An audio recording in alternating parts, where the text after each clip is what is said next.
Francis Ngannou, a former UFC Heavyweight Champion, has branched out into the boxing world. And he's bringing in loads of cash in the process. After holding his own and nearly winning against the undefeated WBC champion, Tyson Fury, former UFC champion Francis Ngannou didn't fare as well against Anthony Joshua.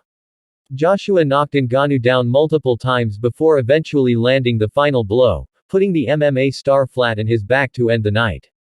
Although the fight didn't go as planned for Ngannou, he still reportedly brought him $20 million for the scrum.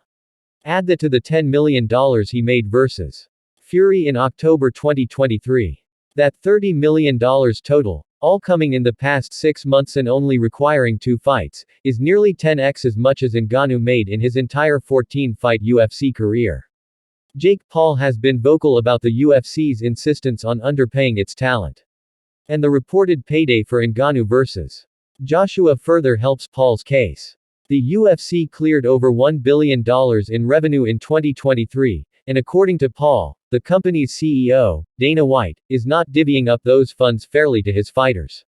White regularly shuts down the discourse when asked about it, claiming that he properly compensates his fighters and it is on par with their value on the open market.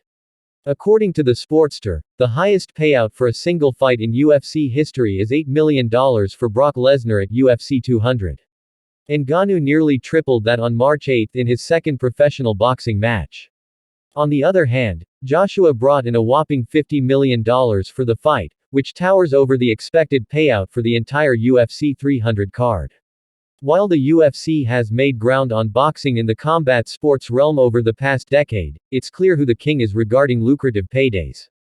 Expect more octagon stars to venture into the ring until the UFC can compete with boxing's payouts, especially if one boxing match can earn more than an entire MMA career for most fighters.